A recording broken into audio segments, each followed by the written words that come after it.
Hello అండి, welcome to Telugu officer channel. ఇవాళ మనం సెప్టెంబర్ నెలకి సంబంధించినటువంటి కరెంట్ అఫైర్స్ని ఒక్కసారి క్విక్గా రివైజ్ చేసుకుందాం.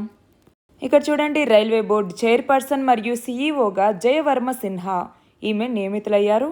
మనం చూస్తే రైల్వే బోర్డుకి తొలి మహిళా చైర్పర్సన్గా ఎన్నికైనటువంటి వ్యక్తి ఈమె. చూడండి, ఈ పదవి చేపట్టినటువంటి తొలి మహిళ ఈమె. నెక్స్ట్ చూడండి, భారత జావెలిన్ త్రోకి సంబంధించి నీరజ్ చోప్రా ఇతను జూరిచ్ డైమండ్ లీగ్లో 2వ స్థానంలో నిలిచారు. చూడండి, ఈ మ్యాచ్లో 85.71 మీటర్ల త్రో వేయటం జరిగింది. మొదటి స్థానంలోకి వచ్చేసరికి వాద్లిచ్, 3వ స్థానానికి వెబర్, జర్మనీకి చెందినటువంటి వ్యక్తి అనమాట. 2వ స్థానంలో నీరజ్ చోప్రా ఉన్నారు. నెక్స్ట్ చూడండి, central bank of India Hyderabad జోన్కి జనరల్ మేనేజర్గా ధారాసింగ్ నాయక్ ఈయన బాధ్యతలు స్వీకరించడం జరిగింది. నెక్స్ట్ చూడండి, ఆంకాలజిస్ట్ అయినటువంటి రవి కన్నన్ ఈయనకి ఈ సంవత్సరం రామన్ మెగసాసే అవార్డు వచ్చింది. అయితే ఈ సంవత్సరం ఈ రామన్ మెగసాసే అవార్డు అన్నటువంటిది ఎంతమందికి వచ్చింది అంటే మొత్తం ఈ అవార్డు ఈ సంవత్సరం 4గురికి వచ్చింది. అందులో ఈయన ఒకరు. మరి మిగిలినటువంటి ఆ 3 వ్యక్తులు ఎవరు? చూడండి, ఒక పర్సన్ ఏమో రక్షంద్, బంగ్లాదేశ్ వ్యక్తి. 2వ పర్సన్ వచ్చేసరికి యూజీనియో లెమోస్, టైమర్ లెస్టీకి సంబంధించినటువంటి వ్యక్తి. 3వ వ్యక్తి వచ్చేసరికి మిరియామ్ కొలోనెల్ ఫెర్రర్, ఫిలిప్పైన్స్కి సంబంధించినటువంటి వ్యక్తి. నెక్స్ట్ చూడండి, ఎన్ఎస్ఓ డేటా ప్రకారం మనం చూస్తే మన ఇండియా యొక్క జీడిపి అన్నటువంటిది ఫస్ట్ క్వార్టర్ అంటే ఈ ఆర్థిక సంవత్సరం 2023-24లో ఏప్రిల్ నుంచి జూన్ మధ్య 7.8% ఇది పెరిగింది. అంటే మన ఇండియా అన్నటువంటిది ఫాస్టెస్ట్ గ్రోయింగ్ మేజర్ ఎకానమీగా నిలిచింది. నెక్స్ట్ చూడండి, పురుషుల ఆసియా కప్ ఫైవ్స్ హాకీ టోర్నమెంట్లో భారత్ షూటౌట్లో పాకిస్తాన్ని ఓడించి టైటిల్ని గెలుచుకుంది, అంటే విజేతగా నిలిచింది. నెక్స్ట్ చూడండి, Indian Space Research Organisation ISRO అన్నటువంటిది భారత తొలి అంతరిక్ష ఆధారిత సౌర పరిశీలన ఉపగ్రహమైనటువంటి ఆదిత్య-L1 ఈ ఆదిత్య-L1ని విజయవంతంగా ప్రయోగించటం జరిగింది. అయితే ఎక్కడి నుంచి ప్రయోగించింది అంటే తిరుపతి జిల్లాలోని శ్రీహరికోటలో ఉన్నటువంటి సతీష్ ధావన్ స్పేస్ సెంటర్ నుంచి ప్రయోగించటం జరిగింది. ఏ వాహక నౌక ద్వారా అంటే PSLV C-57 అన్నటువంటి వాహక నౌక ద్వారా. నెక్స్ట్ చూడండి, మన దేశంలో లోక్సభ, శాసనసభ, పట్టణ స్థానిక సంస్థలు, పంచాయతీల ఎన్నికలు వీటన్నింటినీ ఒకే సమయంలో నిర్వహించటానికి అంటే సైమల్టేనియస్ ఎన్నికలకి సంబంధించి సాధ్యాసాధ్యాలు ఎలా ఉన్నాయో అధ్యయనం చేయటానికి కేంద్ర ప్రభుత్వం 8 మంది ప్రముఖులతో ఒక కమిటీని ఏర్పాటు చేసింది. అయితే దీనికి చైర్మన్గా ఎవరిని నియమించింది? మాజీ రాష్ట్రపతి అయినటువంటి రామ్నాథ్ కోవింద్. అయితే ఇందులో మిగిలినటువంటి 7 సభ్యులు ఎవరు అనేసి చూస్తే ఒకరు కేంద్ర మంత్రి అయినటువంటి అమిత్ షా, 2వ వ్యక్తి లోక్సభలో ప్రతిపక్ష నేత అయినటువంటి అధీర్ రంజన్ చౌదరి. కానీ ఇక్కడ గుర్తుపెట్టుకోవాల్సిన విషయం ఏంటి, అధీర్ రంజన్ చౌదరి దీని నుంచి వైదొలగటం జరిగింది. అయితే ఈయన ప్లేస్లో ఎవరిని రీప్లేస్ చేయలేదు. నెక్స్ట్ చూడండి, 3వ వ్యక్తి రాజ్యసభ మాజీ ప్రతిపక్ష నేత అయినటువంటి గులాం నబీ ఆజాద్. 4వ వ్యక్తి 15వ ఆర్థిక సంఘానికి చైర్మన్ అయినటువంటి ఎన్కే సింగ్. 5వ వ్యక్తి లోక్సభ మాజీ సెక్రటరీ జనరల్ అయినటువంటి సుభాష్ సి కశ్యప్. 6వ వ్యక్తి సుప్రీంకోర్టు సీనియర్ న్యాయవాది అయినటువంటి హరీష్ సాల్వే. 7వ వ్యక్తి వచ్చేసరికి మాజీ సెంట్రల్ విజిలెన్స్ కమిషనర్ అయినటువంటి సంజయ్ కొఠారి. వీళ్ళ 8 మందితో ఒక కమిటీని ఏర్పాటు చేయటం జరిగింది. అయితే ఇక్కడ గమనించాల్సిన ఇంకొకటి ఏంటి అంటే ఒక కమిటీకి మాజీ రాష్ట్రపతి నేతృత్వం వహించటం అన్నటువంటిది ఇదే మొదటిసారి. నెక్స్ట్ చూడండి, మన ఉపరాష్ట్రపతి అయినటువంటి జగదీప్ ధన్కర్ ఈయన ఇండియన్ నేవీకి సంబంధించినటువంటి వార్షిప్ అయిన మహేంద్రగిరి దీనిని ముంబైలో సెప్టెంబర్ 1వ తేదీన లాంచ్ చేయటం జరిగింది. అయితే ఈ INS మహేంద్రగిరిని డెవలప్ చేసింది ఎవరు అంటే Mazagon Dock Shipbuilders Limited అన్నటువంటిది. ఇది ప్రాజెక్ట్ 17A సిరీస్లో భాగంగా 7th వార్షిప్ అనమాట. దీనిని ఒడిషాలో ఉన్నటువంటి ఈస్టర్న్ ఘాట్స్లోని పీక్ పేరైనటువంటి మహేంద్రగిరి అనే పేరుని దీనికి పెట్టారు. నెక్స్ట్ చూడండి, ఆగస్టు నెలకి గాను GST కలెక్షన్స్ అన్నటువంటివి 1.59 లక్షల కోట్లుగా నమోదయ్యాయి. అంటే మనం చూస్తే ఇంతకు ముందుతో పోలిస్తే ఇది 11% ఎక్కువ. అయితే ఈ GST కలెక్షన్స్లో వేటిని ఇన్క్లూడ్ చేస్తారు అంటే ఒకటి CGST సెంట్రల్ GST అన్నటువంటిది, 2వది SGST స్టేట్ GST అన్నటువంటిది, 3వది IGST ఇంటిగ్రేటెడ్ GST, అలాగే సెస్ వీటిని ఈ జిఎస్టీ కలెక్షన్స్లో భాగంగా క్యాలిక్యులేట్ చేయటం జరుగుతుంది. చూడండి, సిజిఎస్టీనేమో ఇక్కడ 28,328 కోట్లు, స్టేట్ జిఎస్టీ ఏమో 35,794 కోట్లు, ఇంటిగ్రేటెడ్ జిఎస్టీ ఐజిఎస్టీ ఏమో 83,251 కోట్లు, సెస్ వచ్చేసరికి 11,695 కోట్లు. అయితే ఇక్కడ మనం గుర్తుపెట్టుకోవాల్సింది ఏంటి అంటే సిజిఎస్టీ కన్నా ఎక్కువగా ఎస్జిఎస్టీ ఉంటుంది, ఎస్జిఎస్టీ కన్నా ఎక్కువగా ఐజిఎస్టీ కలెక్షన్స్ అనేవి ఉంటాయి. నెక్స్ట్ చూడండి, రాష్ట్రీయ కెమికల్స్ అండ్ ఫర్టిలైజర్స్ లేదా ఆర్సిఎఫ్ అంటాం. ఈ ఆర్సిఎస్కి నవరత్న స్టేటస్ అన్నటువంటిది రావటం జరిగింది. అయితే గుర్తుపెట్టుకోవాల్సింది ఏంటి అంటే ఏదైనా ఒక పబ్లిక్ సెక్టార్ ఎంటర్ప్రైజ్కి హయ్యెస్ట్ స్టేటస్ ఏది అంటే నవరత్న స్టేటస్ అన్నటువంటిదే. నెక్స్ట్ చూడండి, ఢిల్లీలోని రాజ్ఘాట్ దగ్గరలో గాంధీ దర్శన్ దగ్గర మొత్తం 12 అడుగుల ఎత్తైనటువంటి గాంధీ విగ్రహాన్ని 2023 సెప్టెంబర్ 4వ తేదీన మన రాష్ట్రపతి అయినటువంటి ద్రౌపది ముర్ము ఈమె ఆవిష్కరించటం జరిగింది. అంతేకాకుండా గాంధీకి సంబంధించి రూపొందించినటువంటి వివిధ విగ్రహాల సమూహారమైనటువంటి గాంధీ వాటికని కూడా ఈమె ప్రారంభించటం జరిగింది. నెక్స్ట్ చూడండి, టాస్ స్టీల్ చెస్ టోర్నమెంట్కి సంబంధించి మహిళల బ్లిడ్జ్లో కోనేరు హంపి ఈమె రన్నరప్గా నిలిచింది. అలాగే చైనాకి చెందినటువంటి జూ వెంజున్ ఈమె మొదటి స్థానంలో నిలిచింది. 3వ స్థానంలో ద్రోణవల్లి హారిక, 4వ స్థానంలో దివ్యా దేశ్ముఖ్ నిలిచారు. నెక్స్ట్ చూడండి, మన భారత వాయుసేన ఇండియన్ ఎయిర్ ఫోర్స్ అన్నటువంటిది సెప్టెంబర్ 4 నుంచి సెప్టెంబర్ 14 వరకు త్రిశూల్ అనేటటువంటి పేరుతో గగనతల యుద్ధ విన్యాసాల్ని నిర్వహించటం జరిగింది. అయితే ఇందులో చైనా, పాకిస్తాన్ సరిహద్దుల్లో మన వాయుసేనకి సంబంధించినటువంటి రఫేల్ యుద్ధ విమానాలు, క్షిపణి రక్షణ వ్యవస్థ అయినటువంటి S-400, అలాగే MR-SAM క్షిపణులు, స్పైడర్ క్షిపణులు ఇవన్నీ కూడా ఈ యుద్ధ విన్యాసాల్లో పాల్గొన్నాయి. నెక్స్ట్ చూడండి, Indian renewable energy development agency లేదా IREDA అన్నటువంటిది union bank of India UBI అలాగే బ్యాంక్ ఆఫ్ బరోడా వీటితో ఒక మెమరాండమ్ ఆఫ్ అండర్స్టాండింగ్ని అంటే ఒక అవగాహన ఒప్పందాన్ని కుదుర్చుకోవటం జరిగింది. దేనికి సంబంధించి అంటే మన దేశంలో రెన్యూవబుల్ ఎనర్జీ సెక్టార్లో గ్రోత్ని మరింతగా పెంచాలి అన్నటువంటి లక్ష్యంతో రెన్యూవబుల్ ఎనర్జీ టెక్నాలజీస్ని పెంచే విధంగా ఈ అవగాహన ఒప్పందం అనేది కుదిరింది. నెక్స్ట్ చూడండి, 43వ ఏషియాన్ సమ్మిట్ అన్నటువంటిది ఇండోనేషియాలోని జకార్తాలో సెప్టెంబర్ 5వ తేదీన ప్రారంభమైంది. మొత్తం 3 రోజుల సమ్మిట్ ఇది. అయితే ఇందులోకి వచ్చేసరికి ఏంటి, ఆసియాన్ మెంబర్స్కి సంబంధించి ఏవైతే సౌత్ చైనా సీలో టెన్షన్స్ అనేవి ఉన్నాయో, ఎందుకంటే చైనా కొత్తగా ఒక మ్యాప్ని రిలీజ్ చేసింది, అందులో చాలా ప్లేసెస్ని చైనా తనదిగా గుర్తించింది. దానికి సంబంధించి ఇందులో ముఖ్యంగా చర్చ అనేది జరిగింది. నెక్స్ట్ చూడండి, union minister for education and skill development and entrepreneurship ఎవరు, ధర్మేంద్ర ప్రధాన్. ఈయన మాలవీయ మిషన్ అన్నటువంటి దాన్ని స్టార్ట్ చేశారు. ఏంటి ఈ మాలవీయ మిషన్ అన్నటువంటిది, ఇదొక టీచర్స్ ట్రైనింగ్ ప్రోగ్రామ్ అనమాట. దీనిని యూనివర్సిటీ గ్రాంట్స్ కమిషన్ అన్నటువంటిది ఈ ఇనిషియేటివ్ని తీసుకురావటం జరిగింది. నెక్స్ట్ చూడండి, టీచర్స్ డే ఎప్పుడు సెలబ్రేట్ చేసుకుంటాము, సెప్టెంబర్ 5వ తేదీన. ఎవరి యొక్క పుట్టినరోజును పురస్కరించుకొని, డాక్టర్ సర్వేపల్లి రాధాకృష్ణన్. మన నెక్స్ట్ ఆర్టికల్ చూడండి, తెలంగాణ రాష్ట్ర ప్రభుత్వం ప్రతి సంవత్సరం కాళోజీ నారాయణరావు అవార్డులను ప్రకటిస్తుంది. అలా ఈ సంవత్సరానికి ప్రముఖ కవి, పాటల రచయిత, గాయకుడైనటువంటి జయరాజ్ ఈయనకి ఈ సంవత్సరం కాళోజీ నారాయణరావు అవార్డు అన్నటువంటిది లభించింది. అయితే సెప్టెంబర్ 9వ తేదీన కాళోజీ నారాయణరావు యొక్క జయంతి అనమాట. ఆ రోజున ఈ అవార్డుని ఇవ్వటం జరుగుతుంది. ఈ అవార్డు ద్వారా 1,01,116 రూపాయల మనీ అలాగే ఒక జ్ఞాపికని కూడా ఇవ్వటం జరుగుతుంది. నెక్స్ట్ చూడండి, ఆసియా టేబుల్ టెన్నిస్ ఛాంపియన్షిప్లో భారత పురుషుల జట్టుకి కాంస్యం అనేది లభించింది. ఇందులో సెమీఫైనల్లో భారత్తో చైనా అన్నటువంటిది ఓడిపోయింది. నెక్స్ట్ చూడండి, భారత్ మరియు సింగపూర్ సంబంధించినటువంటి అత్యున్నత న్యాయస్థానాల మధ్య 2023 సెప్టెంబర్ 7వ తేదీన ఒక న్యాయ సహకార ఒప్పందం అనేది కుదిరింది. దీనికి సంబంధించినటువంటి అవగాహన ఒప్పందం మీద 2 దేశాలు కూడా సంతకాలు చేశాయి. నెక్స్ట్ చూడండి, కేరళలోని ఇడుక్కి జిల్లాలో ఉన్నటువంటి వాగమన్ ప్రాంతంలో భారతదేశంలోనే అతి పొడవైనటువంటి గాజు వంతెనని ప్రారంభించారు. ఇది సముద్ర మట్టానికి 3,600 అడుగుల ఎత్తులో 40 మీటర్ల పొడవుతో ఉంది. దీని మీదికి ఒకేసారి 15 మంది ఎక్కే వీలనేది ఉంటుంది. అయితే దీన్ని 3 కోట్ల రూపాయలతో నిర్మించారు.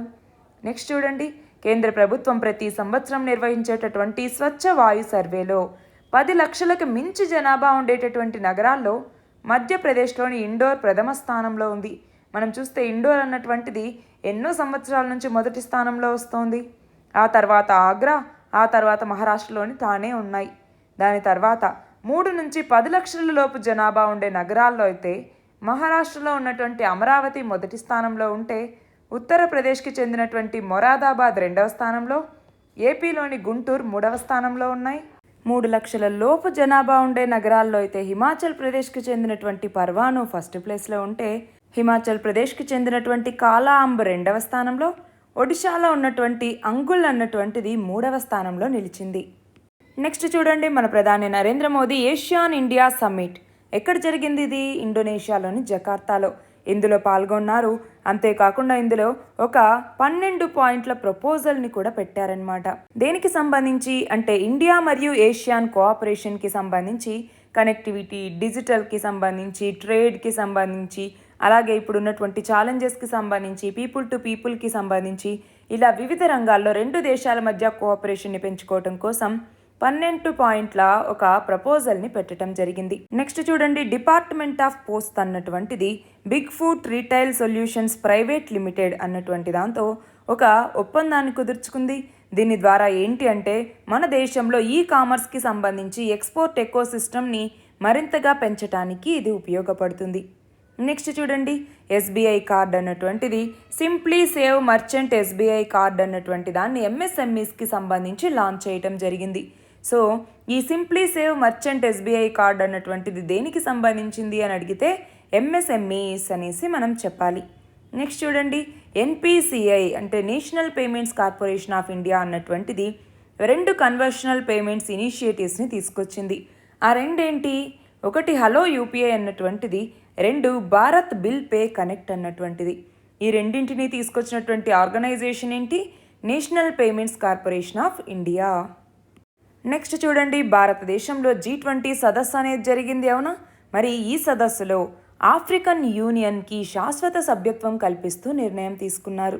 అయితే ఇక్కడ మనం చూస్తే సెప్టెంబర్ 9న అంటే ఈ G20 సదస్సులో మొదటి రోజున భారత్ మండపంలో జరిగినటువంటి వన్ ఎర్త్ సెషన్, ఈ ఉపన్యాసంలో ప్రధాని నరేంద్ర మోదీ దీని గురించి చెప్పటం జరిగింది. అయితే ఈ సదస్సులోని అందరూ కూడా ఏకాభిప్రాయాన్ని ఇచ్చారు. దాంతో ఆఫ్రికన్ యూనియన్ అన్నటువంటిది G20లో చేరిపోయింది. నెక్స్ట్ చూడండి, స్టేట్ బ్యాంక్ ఆఫ్ ఇండియాకి మేనేజింగ్ డైరెక్టర్గా వినయ్ ఎం టోన్సే, ఈయన పేరుని ఫినాన్షియల్ సర్వీసెస్ ఇన్స్టిట్యూషన్స్ బ్యూరో అన్నటువంటిది సిఫార్సు చేసింది. అయితే ఇప్పుడు ఈయన ప్రస్తుతం ఎస్బీఐలో డిప్యూటీ మేనేజింగ్ డైరెక్టర్గా ఉన్నారు. అయితే ఎస్బీఐకి సంబంధించి ఒక చైర్మన్, 4 ఎండీలు ఉంటారు. అయితే ఇప్పుడు 3 ఎండీలు మాత్రమే ఉన్నారు. సో 4వ వ్యక్తిగా ఈయన పేరుని సిఫార్సు చేయటం జరిగింది. అయితే ప్రస్తుతం ఎస్బీఐకి చైర్మన్గా ఎవరున్నారు? దినేష్ కుమార్ కారా. నెక్స్ట్ చూడండి, మన భారతదేశంలోనే తొలి సోలార్ విద్యుత్ పట్టణంగా ప్రపంచ వారసత్వ సంపదల్లో ఒకటైనటువంటి సాంచీ పట్టణం అన్నటువంటిది ఆవిర్భవించింది. సాంచీ ఎక్కడ ఉంది?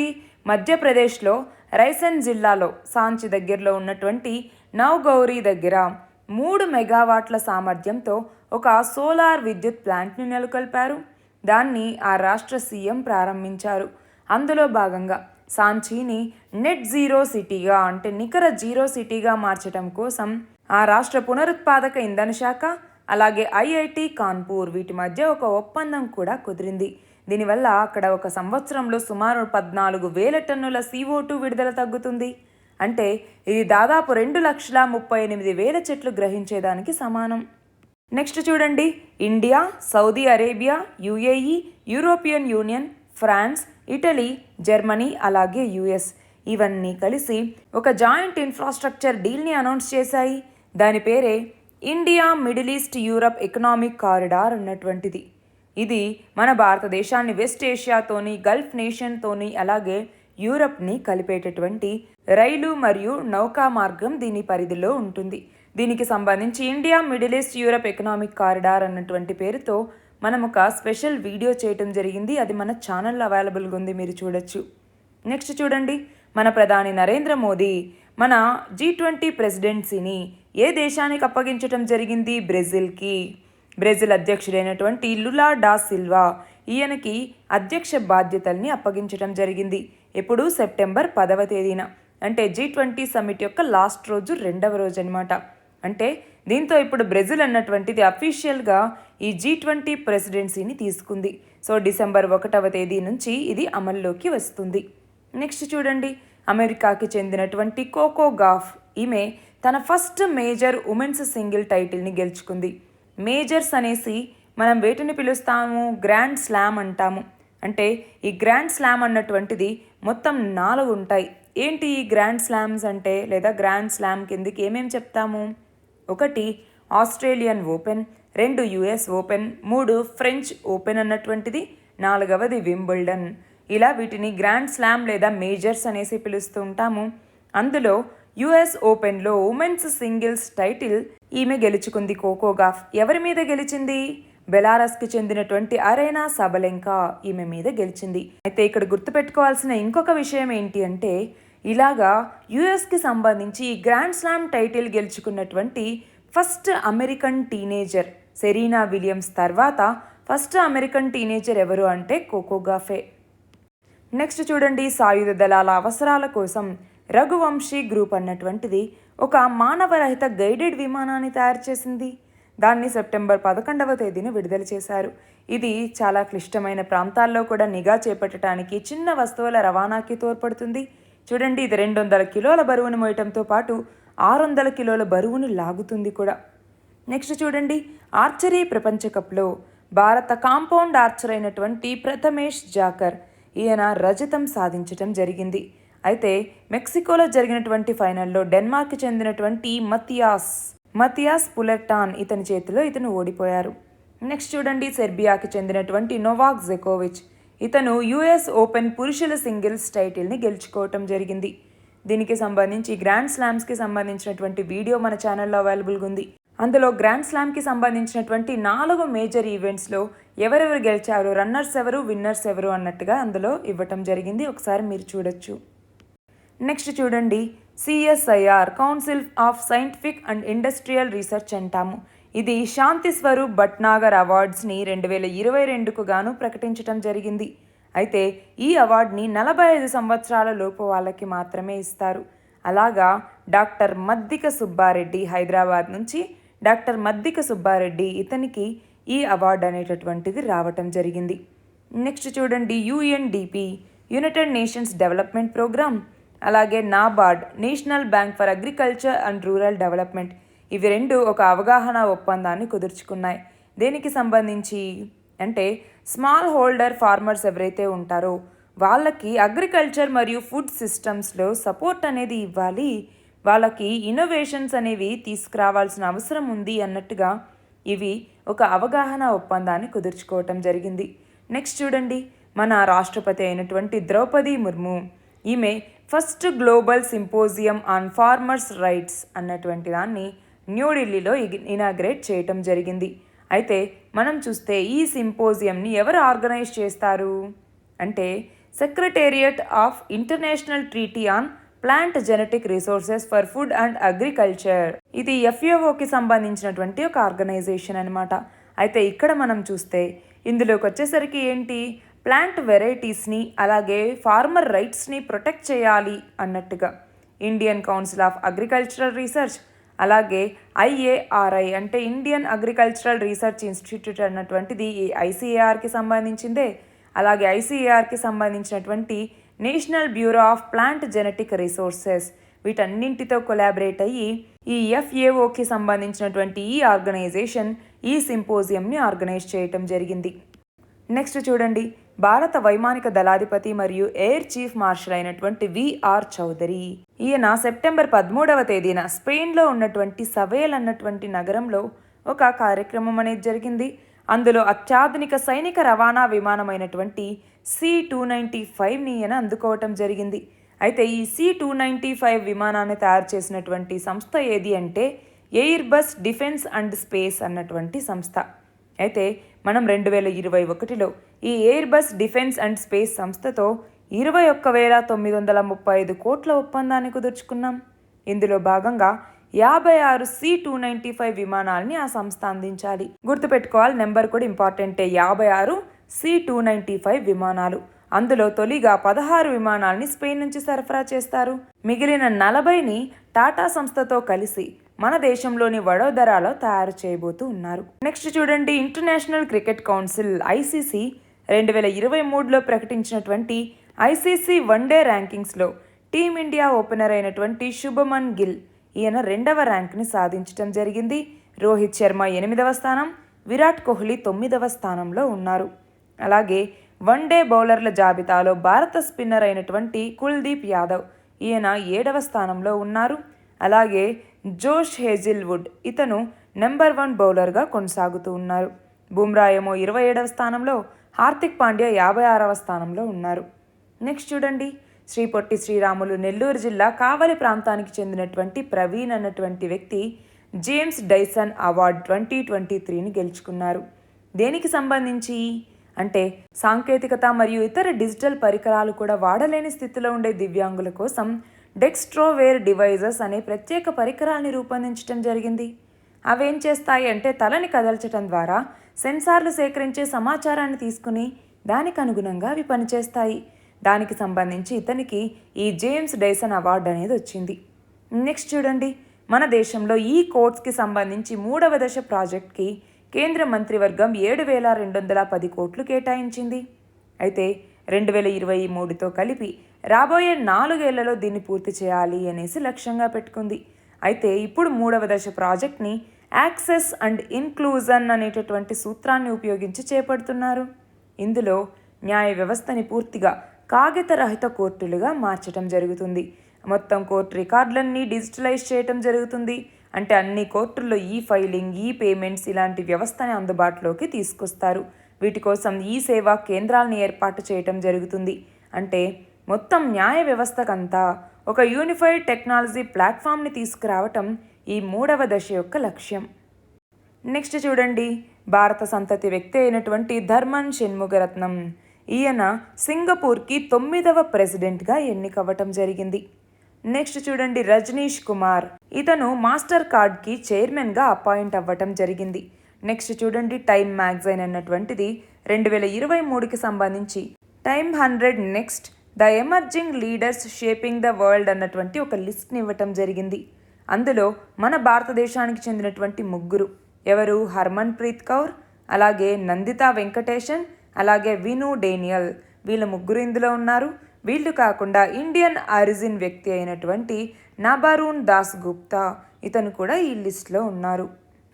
నెక్స్ట్ చూడండి, ఎన్ఫోర్స్మెంట్ డైరెక్టరేట్కి కొత్త తాత్కాలిక అధిపతిగా ఆర్ఎస్ అధికారి అయినటువంటి రాహుల్ నవీన్ ఈయన నియమితులయ్యారు. నెక్స్ట్ చూడండి, టైమ్ మ్యాగజైన్ 2023కు సంబంధించి ప్రపంచవ్యాప్తంగా 100 అత్యుత్తమ కంపెనీల జాబితానివ్వటం జరిగింది. అందులో మైక్రోసాఫ్ట్ మొదటి స్థానంలో ఉంటే తర్వాత గూగుల్ మాతృ సంస్థ అయినటువంటి ఆల్ఫాబెట్, ఆ తర్వాత మెటా ప్లాట్ఫామ్స్ అనేవి ఉన్నాయి.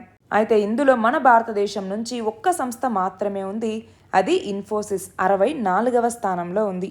అయితే 750 టాప్ 750 కంపెనీల్లో మన భారతదేశం నుంచి కేవలం 8 కంపెనీలు మాత్రమే ఉన్నాయి. అందులో చూడండి, Wipro 174, Mahindra group 210, Reliance Industries 248, HCL 262వ స్థానాల్లో ఉన్నాయి. నెక్స్ట్ చూడండి, ఆడిట్ బ్యూరో ఆఫ్ సర్క్యులేషన్ లేదా ఏబీసీకి చైర్మన్గా శ్రీనివాసన్ కె స్వామి ఈయన ఈ ఆర్థిక సంవత్సరానికి ఏకగ్రీవంగా ఎన్నికవ్వటం జరిగింది. నెక్స్ట్ చూడండి, 2023 నోబెల్ విజేతలకు అందించేటటువంటి నగదు బహుమతి విలువని ప్రస్తుతం 1 కోటి క్రోనార్లుంటే దాన్ని 1.1 క్రోనార్లకి పెంచుతూ ఉన్నట్టుగా నోబెల్ అన్నటువంటిది తెలిపింది. ఎందుకని అంటే స్వీడన్లో ఇన్ఫ్లేషన్ వల్ల ఆ కరెన్సీ యొక్క వాల్యూ అనేది తగ్గింది. అందుకని ఈ నోబెల్ విజేతలకు అందించేటటువంటి నగదు బహుమతి విలువని పెంచటం జరిగింది. అయితే ఇప్పుడు మనం చూస్తే ఈ సంవత్సరం 2023 నోబెల్ని ఇటు ఫిజియాలజీ లేదా మెడిసిన్కి సంబంధించి, ఫిజిక్స్కి సంబంధించి మరియు కెమిస్ట్రీకి సంబంధించి ఆల్రెడీ రిలీజ్ చేశారు. మనం వాటిని న్యూస్లో చూస్తూ ఉన్నాం. అయితే ఆ మొత్తం పూర్తయిన తర్వాత మనం సపరేట్గా 2023కి సంబంధించి నోబెల్ బహుమతి విజేతల గురించి ఒక వీడియో చేద్దాం. నెక్స్ట్ చూడండి, ఇంటర్నేషనల్ క్రికెట్ కౌన్సిల్ 2023 సెప్టెంబర్ 15న వన్డే ర్యాంకింగ్స్ని ప్రకటించింది. అందులో భారతదేశం 2వ స్థానంలో నిలిచింది. ఆస్ట్రేలియా మొదటి స్థానం, పాకిస్తాన్ 3వ స్థానంలో ఉన్నాయి. మన నెక్స్ట్ ఆర్టికల్ చూడండి. మన ప్రధాని Narendra Modi India international convention centre, దీనికే యశోభూమి అన్నటువంటి పేరును పెట్టడం జరిగింది. ఎక్కడ నిర్మించారు దీన్ని? న్యూఢిల్లీలోని ద్వారకలో. దీనికి సంబంధించినటువంటి ఫస్ట్ ఫేజ్ని ఇనాగ్రేట్ చేయటం జరిగింది. ఈ ప్రాజెక్ట్ కాస్ట్ ఎంత? 5,400 కోట్లు. మొత్తం 8.9 లక్షల స్క్వేర్ మీటర్స్ విస్తీర్ణంలో ఇది ఉంది. అయితే ఈ బిల్డింగ్ ఏరియా ఏమో 1.8 లక్షల స్క్వేర్ కిలోమీటర్స్. అయితే ఈ యశోభూమి అన్నటువంటిది వరల్డ్స్ లార్జెస్ట్ మైస్ ఫెసిలిటీస్ ఉన్నటువంటి ప్లేసెస్లో ఇది కూడా ఒకటి. నెక్స్ట్ చూడండి, యునెస్కో వరల్డ్ హెరిటేజ్ లిస్ట్కి సంబంధించి 41వ యునెస్కో వరల్డ్ హెరిటేజ్ సైట్గా శాంతినికేతన్, రవీంద్రనాథ్ ఠాగూర్కి చెందినటువంటి శాంతినికేతన్ అన్నటువంటిది 41వ యునెస్కో వరల్డ్ హెరిటేజ్గా నిలిచింది. 42వ యునెస్కో వరల్డ్ హెరిటేజ్ ఏంటి? హోయసలా కట్టడాలు అన్నటువంటివి. నెక్స్ట్ చూడండి, ఇండియా అన్నటువంటిది ఏషియా కప్ 2023 టైటిల్ని గెలుచుకుంది. దేన్ని ఓడించింది? శ్రీలంకని ఫైనల్లో ఓడించటం జరిగింది. నెక్స్ట్ చూడండి, ప్రధాని నరేంద్ర మోదీ 13,000 కోట్ల రూపాయలతో ప్రధానమంత్రి విశ్వకర్మ యోజన అన్నటువంటి దాన్ని లాంచ్ చేయటం జరిగింది. ఎవరికి సంబంధించి? చేతి వృత్తుల వాళ్ళకి, ట్రెడిషనల్ ఆర్టిజాన్స్ మరియు క్రాఫ్ట్స్ పీపుల్కి సంబంధించి. దీని కింద 3 లక్షల రూపాయల వరకు 2 ట్రాంచెస్లో కొలేటరల్ ఫ్రీ లోన్స్ని ఇస్తారు. అంతేకాకుండా ఇక్కడ చాలా తక్కువ ఇంట్రెస్ట్తో 5% ఇంట్రెస్ట్తో వాళ్ళకి ఈ లోన్స్ని ఇవ్వటం జరుగుతుంది. అంతేకాకుండా టూల్ కిట్ని కొనుక్కోవటానికి 15,000 రూపాయలని ఇస్తారు. అలాగే వీళ్ళకి స్కిల్ ట్రైనింగ్ని ప్రొవైడ్ చేయటం జరుగుతుంది. ఇవన్నీ ఈ ప్రధానమంత్రి విశ్వకర్మ యోజనకి సంబంధించి. సపరేట్గా దీనికి సంబంధించి ఒక వీడియో చేయటం జరిగింది, ఒకసారి దాన్ని చూడొచ్చు. నెక్స్ట్ చూడండి, యునెస్కో ప్రపంచ వారసత్వ జాబితాలో కర్ణాటకలోని హొయసలా కట్టడాలు చోటు దక్కించుకున్నాయి. మనం చూస్తే 42వ యునెస్కో వరల్డ్ హెరిటేజ్ సైట్గా హొయసలా టెంపుల్స్ అన్నటువంటివి నిలిచాయి. అయితే ఇక్కడ చూడండి, ఇందులో చెన్నకేశవ దేవాలయం, బేలూరులోని చెన్నకేశవ దేవాలయం, హలేబీడ్లోని హొయసలేశ్వర దేవాలయం, అలాగే కేశవ దేవాలయం, సోమనాథపురంలో ఉండేటటువంటి హొయసల కట్టడాలు ఈ జాబితాలో ఉన్నాయి. నెక్స్ట్ చూడండి, షూటింగ్ ప్రపంచ కప్లో మహిళల 50 మీటర్ల రైఫిల్ 3 పొజిషన్స్లో భారత్కి చెందినటువంటి నిశ్చల్, ఈమె రజతం సాధించింది. ఎక్కడ జరిగింది ఈ టోర్నీ? రియో డి జెనీరోలో. నెక్స్ట్ చూడండి, చట్టసభల్లో మహిళలకి 33% రిజర్వేషన్లను కల్పిస్తూ తీసుకొచ్చినటువంటి 128వ రాజ్యాంగ సవరణ బిల్లు. ఎన్నవది? 128వ రాజ్యాంగ సవరణ బిల్లు 2023ని కేంద్ర ప్రభుత్వం లోక్సభలో ప్రవేశపెట్టడం జరిగింది. ఆ బిల్లుకు పెట్టినటువంటి పేరేంటి? చూడండి, నారీ శక్తి వందన్ అధినియం అనేసి. కొత్త పార్లమెంట్ భవనాన్ని ప్రారంభించినటువంటి రోజే తొలి బిల్లుగా ఈ బిల్లును ప్రవేశపెట్టారు. ఆ తర్వాత ఇది లోక్సభలో పాస్ అయింది, రాజ్యసభలో పాస్ అయింది. దీనికి రాష్ట్రపతి కూడా సంతకం చేయటం జరిగింది. అయితే ఇక్కడ గమనించాల్సింది ఏంటి? ఇది 2026లో డీలిమిటేషన్ తర్వాత, అలాగే ఒకవేళ ఆ లోపు జనగణన పూర్తి చేస్తే జనగణన తర్వాత 2029 ఎన్నికల సమయం నుంచి ఇది అందుబాటులోకి వస్తుంది. అయితే ఇది గనక అమల్లోకి వచ్చినప్పుడు లోక్సభలో 182 సీట్లు మహిళలకు దక్కుతాయి. ఏపీ అసెంబ్లీలో అయితే మొత్తం 175కి 58 సీట్లు, తెలంగాణ అసెంబ్లీలో 119కి 40 సీట్లు మహిళలకి దక్కుతాయి. నెక్స్ట్ చూడండి, భారత రెజ్లర్ అయినటువంటి అంతిమ్ ఫంగాల్, ఈమె ప్రపంచ రెజ్లింగ్ ఛాంపియన్షిప్లో కాంస్య పథకాన్ని సాధించింది. ఎక్కడ జరిగింది మ్యాచ్ అంటే బెల్గ్రేడ్లో జరిగింది. ఈమె ఎమ్మా మామ్గ్రెన్, స్వీడన్కి చెందినటువంటి వ్యక్తి అనమాట. ఈమెను ఓడించి ఈమె కాంస్య పథకాన్ని గెలుచుకుంది. నెక్స్ట్ చూడండి, అంతర్జాతీయ వరి పరిశోధనా సంస్థకి చెందినటువంటి భారతీయ శాస్త్రవేత్త అయిన డాక్టర్ స్వాతి నాయక్, ఈమెకి 2023 ఏడాదికి గాను క్షేత్ర పరిశోధన మరియు అన్వయాలకి నార్మన్ బోర్లాగ్ అవార్డుకి ఈమె ఎంపికవ్వటం జరిగింది. నార్మన్ బోర్లాగ్, ఈయన ఫాదర్ ఆఫ్ గ్రీన్ రెవల్యూషన్ అనేసి పిలుస్తూ ఉంటాము. అయితే ఇక్కడ మనం చూస్తే హరిత విప్లవ పితామహుడు, నోబెల్ గ్రహీత అయినటువంటి నార్మన్ ఈ బోర్లాగ్ పేరిట ఈ అవార్డుని తీసుకురావటం జరిగింది. ఈ అవార్డుని ఎవరికి ఇస్తారు అంటే ఆకలిని నిర్మూలించి ఆహార భద్రతని సాధించడానికి తోడ్పడే 40 ఏళ్లలోపు యువ శాస్త్రవేత్తలకి మాత్రమే దీన్ని ఇస్తారు. గుర్తుపెట్టుకోవాలి, 40 ఏళ్ళు. అదే శాంతి స్వరూప్ భట్నాగర్ అవార్డుకి అయితే 45 ఏళ్ళు మ్యాక్సిమం. నెక్స్ట్ చూడండి, ఆర్థిక స్వేచ్ఛా సూచి 2023కు సంబంధించి మొత్తం 165 దేశాల్లో భారత్ 87వ స్థానంలో ఉంది. అయితే దీనిని ఇచ్చింది ఎవరు అంటే కెనడాకి చెందినటువంటి ఫ్రేసర్ ఇన్స్టిట్యూట్ అన్నటువంటిది, ఢిల్లీకి చెందినటువంటి సెంటర్ ఫర్ సివిల్ సొసైటీ, ఈ రెండు కలిసి దీన్ని రూపొందించటం జరిగింది. అయితే ఇందులో మొదటి స్థానంలో సింగపూర్ అన్నటువంటిది ఉంది. నెక్స్ట్ చూడండి, మధ్యప్రదేశ్ ముఖ్యమంత్రి అయినటువంటి శివరాజ్ సింగ్ చౌహాన్, ఈయన ఓంకారేశ్వర్లో 108 అడుగుల ఆదిశంకరాచార్యుల యొక్క లోహ విగ్రహాన్ని ఆవిష్కరించటం జరిగింది. అయితే ఇది నర్మదా నది ఒడ్డున ఉన్నటువంటి మాంధాతా కొండ మీద ఈ విగ్రహాన్ని ఏర్పాటు చేశారు. అయితే ఓంకారేశ్వర్లో ఉన్నటువంటి మ్యూజియంతో పాటు ఆదిశంకరాచార్యుల యొక్క విగ్రహాన్ని నిర్మించటానికి మొత్తం 2141.85 కోట్ల రూపాయల బడ్జెట్ని కేటాయించారు. నెక్స్ట్ చూడండి, గవర్నమెంట్ ఆఫ్ ఇండియా అన్నటువంటిది కొత్త నేషనల్ అవార్డ్స్ని సైన్స్ అండ్ టెక్నాలజీ మరియు ఇన్నోవేషన్కి సంబంధించి తీసుకొచ్చింది. దీని పేరే రాష్ట్రీయ విజ్ఞాన్ పురస్కార్ అన్నటువంటిది.